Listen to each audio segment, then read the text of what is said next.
All right, welcome to the Real Estate Investor Goddesses podcast. I'm your host, Monick Halm. On this show, I interview successful, incredible, badass real estate investing women, real estate investor goddesses, who very graciously share their stories, their triumphs, their failures, and their best advice with us. And I'm super excited today to have my friend Carolyn CJ Matthews with us. She is the founder of High Octane Systems and the co-founder of National Platinum Group. She creates purposeful residential assisted living homes and social capitalism. Her specialties include strategic consulting and coaching for rapid business growth. And through webinars, she's helped thousands build international businesses. So she's not just a successful real estate investor, because a super successful businesswoman and business coach. She's appeared on NBC, ABC, and Fox as an expert in building businesses and spoken at Harvard twice on economic issues. And now she gets to be on the Real Estate Investor Goddesses podcast. So things are just going up and up for her. That's right. That's right. Just keeps getting better and better. So her real estate career started by buying 14 positive cash flowing investment properties, and now she syndicates residential assisted living homes for the elderly. She's an international bestselling author twice over, and a contributor to Wealth for Women, which is our book that we co-wrote together and just recently launched. She's a former Dale Carnegie Trainer, a designated certified long-term care insurance agent, a certified life coach, a director of coaching and training for Traffic Geyser, and a certified neurolinguistic programming practitioner. So she's done so much, and I'm so excited that you are here with us. Thanks, CJ. I'm glad to be here. It's a real honor to be able to help other women get their start in real estate and developing their wealth. It was definitely a long journey, as you can tell by all those things that you mentioned. I'm not a young bunny, and so I had to go through a lot of learning experiences, and I'm really pleased to be able to share that with other people so that they can get to their wealth faster. Yeah. Well, I'm super excited to have you share your story because, a lot of women think that in order to start in real estate, you need to have tons of money, be born with a silver spoon in your mouth, have maybe like a high income job, and that's not where you started, is it? So, Oh no. can you share just how did you get started in real estate investing?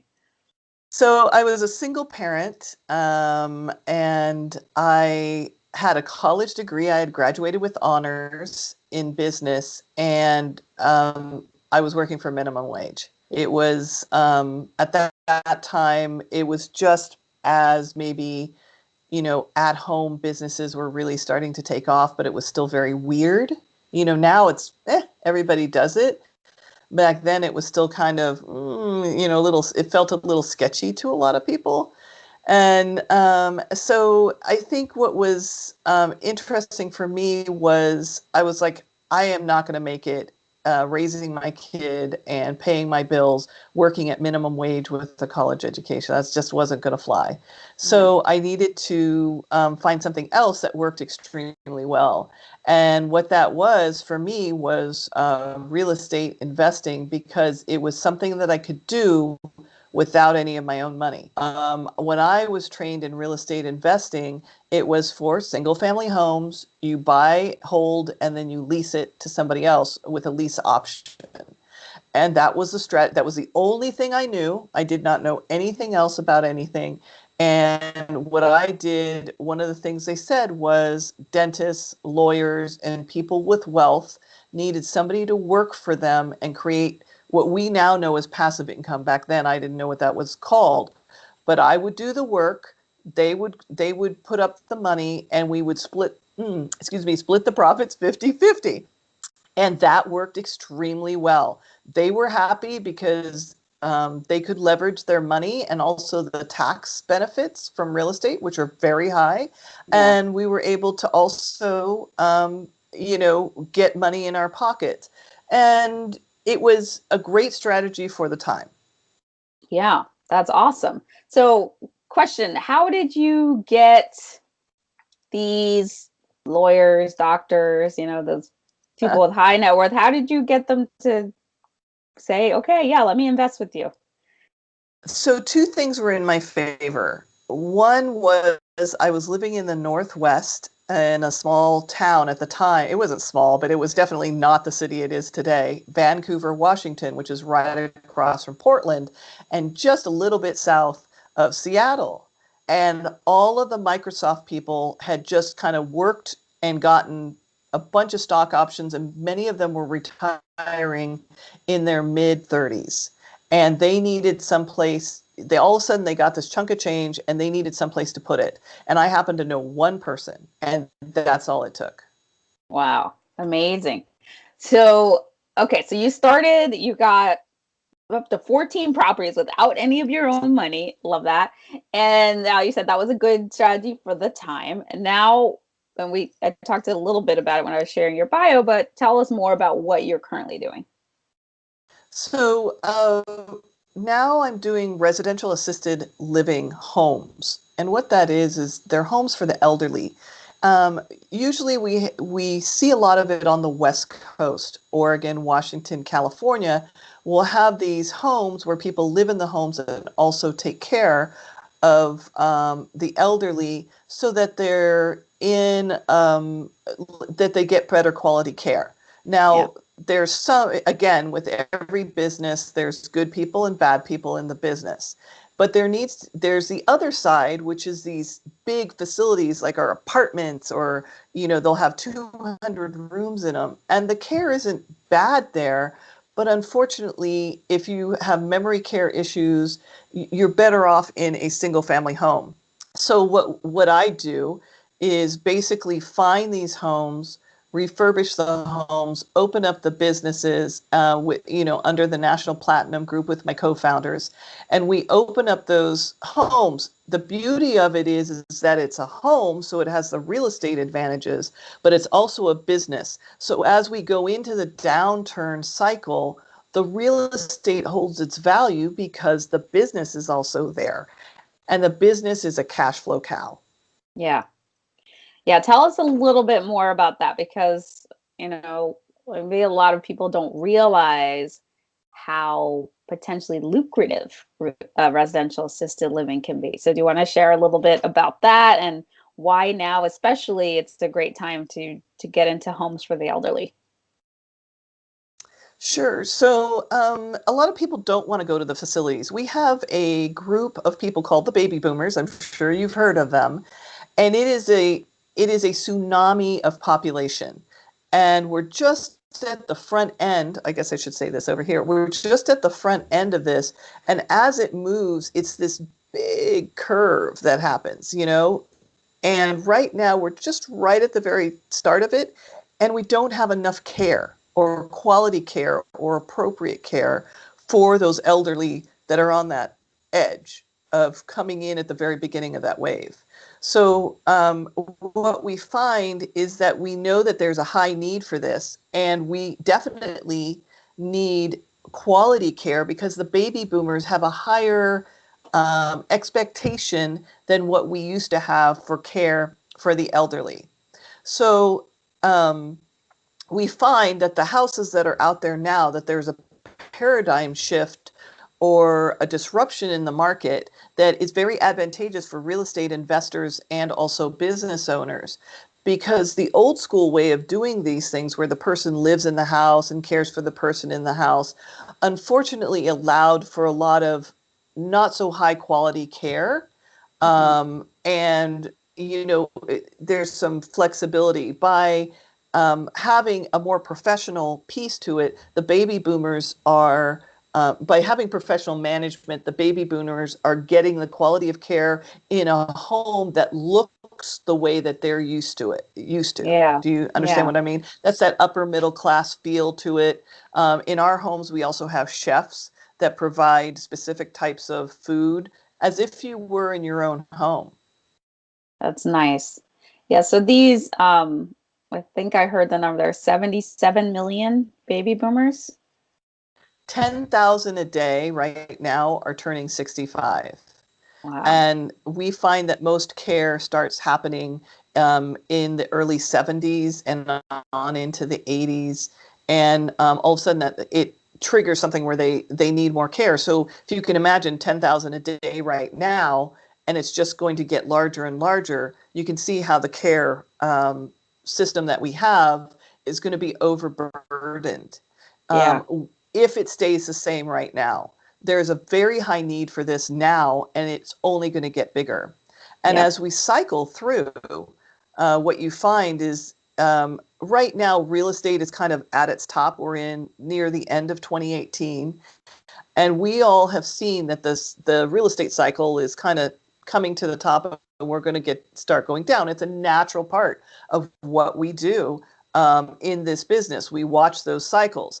The problem is now what do we do with our money? A fix and flip, those aren't working so well anymore. Yeah. The spread isn't as high or as much.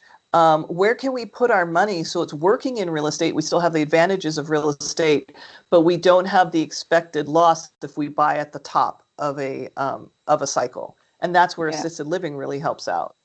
Because you have this business. And just to give people an idea, how many beds do you have in your properties on average? Depends on the state. In Las Vegas, it's 10. California, it's 6. And Washington is 6. Texas is 16, depending on the location that you're in. It can be as high as 16 and still be considered a residential assisted living home. Okay, so it goes from pretty much 6 at the low end to 16 at the, Mm-hmm. Okay, and then how much per bed do seniors normally pay? Again, state-related. California, of course, is more expensive. Texas is less. Yeah. And Average? it depends on the city and the state. Usually, you can expect to pay about $3,500 to $5,500 on average, and that price is going up. Those are old. I'm going to say that those are old prices as of 2 years ago. Mm-hmm. All right, so now that's for. And here's the key. That's just for assisted living. If you were in a facility, your starting rate is like $4,000. And you can see that double and sometimes triple a month for extra care that they do. So usually in assisted living homes, you want your hair washed, it's all inclusive, right? Okay. If you want your hair washed at a facility, it's extra money. If you want to be showered, that's extra money. Diapers, special needs things, extra money. Certain types of food, extra money. So all of a sudden, to walk in the door might be $3,500 or $4,000, but you can see how quickly that accelerates up. It's kind of like the hidden costs that they don't really mention.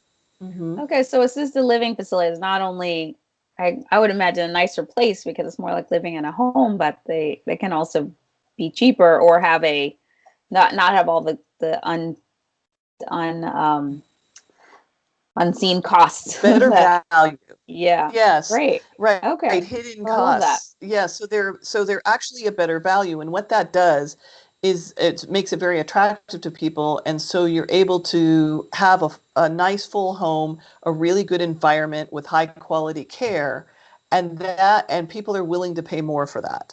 Yeah. So so that allows you to have that profitable cash flow on the backside of what you're doing. So you have the house that you have, and then the business is a separate entity that rents from the home, and that's at a higher amount because it's a specific type of home. And then you have the cash flow on the backside, and that cash flow can be $5,000 to sometimes $20,000 a month, depending on your location and how you run your home. Okay, after all the expenses and everything. Mm-hmm. That's net. That's net. That's a whole lot better. If you buy a large single family home, you convert it. And we have people in Colorado that's what they do. They purchase the home, they convert it, and then they lease it to businesses. And that's a great way to go as well. Not quite real estate, but you're getting the benefits of like leasing a home and getting the backside of doing that. Mm-hmm. I love that. Okay, so I can definitely see why you like residential assisted living as an asset class. Yeah. And why it's your focus. So, I want to ask a question that I ask all of my guests because I think that we learn so much more when things don't go our way than we do when things Yes, are right. just sailing smoothly. So, what would you say was your biggest mistake in your real estate investing career, and what did you learn from it? In the very beginning, I only had one tool, right? So it had to work. And I was dedicated and I was going to get it done. And I grew too fast. Quite frankly, my scalability, I was not prepared. When you're doing a lot of real estate, you can do it on your own. I'm not going to say you can't, but you're going to get gray hair or lose it. Yeah, And so I think it's super important that people realize that it takes teamwork. It takes a team of people to run a business because your real estate business is your business, unless you're passive investing, which is a very smart way to go as well. Because then you don't have to worry about hiring people or taking care of the property or whatever. You let somebody else do all of that. Yeah, they get a little bit of the profit, but you've got a ton of it and you get the benefits. yeah, and So you don't have to I'm going do to the say work. the big, Yeah. exactly, right? Had I become a lawyer or something like that, that's what I would have done. But no, I decided to become a internet marketer, real estate investor person. And so I'm going to say scalability. I'm going to say that was my biggest mistake because it was just like I was juggling too much too quickly and um, I didn't have a team behind me. Yeah. And so I think that's one of the things you need to be careful of and budget for in the beginning. Yeah, for sure. I always say investing is a team sport. It's not something that Yes. you should do by yourself. You could do it alone, and you weren't really doing it alone because you had partners that were putting in the money, and but Yep. still, the more of a team you can have, and the more people, the right people on the right seats in the bus, the better off for sure Hmm. you'll be. Yeah, and you can look, even if you only have one house now, you can plan for that. And one of the things that I say in the book is, that we did together Yeah, is just start writing down all the things you hate to do because that's really the first thing that you're going to hire. And the yeah, reason for that is because the stuff gets done and your energy can be funneled into the things that you are good at in making the money. Like I have a yeah. girlfriend of mine who is not good in sales. The first thing she did was she hired a salesperson to handle all that for her because she was better at doing something else. And so you're able to grow even faster. Yeah, I love that. Um, all right. So the flip side question is, what are you most proud of? Oh, in real estate investing, because, I've got a Yeah. son who's 27. He's a cool guy. Yeah, your So son's I'm awesome. very So proud of him. yeah. But in your real estate investing career, we'll limit it to Okay, just checking. that. Um, I've got to say, that's really a tough question for me because it's I'm going to say that syndicating money was learning how to syndicate money. I was kind of doing that before when I first started, but we didn't call it syndication. We didn't know that You because were if you were you can doing syndicate JVs. money, yeah, it was more like a JV thing. We weren't like gathering money. And if you can learn to syndicate money, there you can do anything that you want in real estate, starting at Yeah. zero or starting at scratch. And that's one of the things I love about what you're doing. Oh, I want to show that in your book, the real estate handbook. Um, that's one of the things you talk about in here. If you guys have not gotten this book, she didn't pay me to do this, I but if you did have not. not gotten this book, you need you need to get it. Here's why. It is the best outline and foundational learning piece that I've seen in a long, long time, and it's very up to date. And if you have not done anything in real estate, or even if you have, highly suggest this book. I thought you did a great job, and I have Thank read, you. I can't tell you how many tons of these books.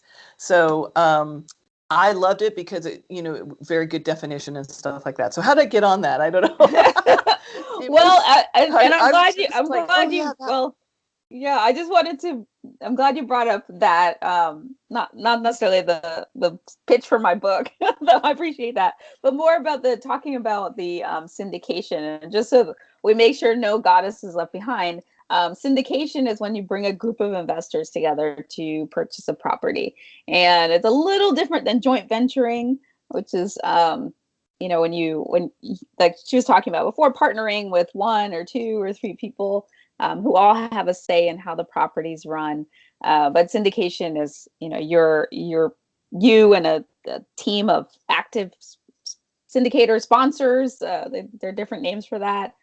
Find a property, bring the investors to the property who are passive. They put in their money and then they receive checks, and that's all they do. And then the syndicator is the one that's managing the asset and then bringing the deal together. So it is as you're saying, it's a great way to be able to get into the game, to leverage, to go a lot bigger, and to not be limited by your own capital and credit. So absolutely, yeah, syndication rocks. So I'm going to say, being able to raise money like that was probably my biggest success, because it allowed me to do so much more. And having that tool in my tool chest was a really big piece to being able to do assisted living. Love it. And so this might be similar to what you just said, but to what do you attribute your success? Oh, you know what? That's grit. That's the get it done attitude. Because in real estate, you're always, always, always going to have challenges. It's just, it's just the way real estate works. Something that seems so simple, and it's like, this is a shoe in, you're gonna see that. I mean, we even see it in those half-hour kind of made-up HGTV shows,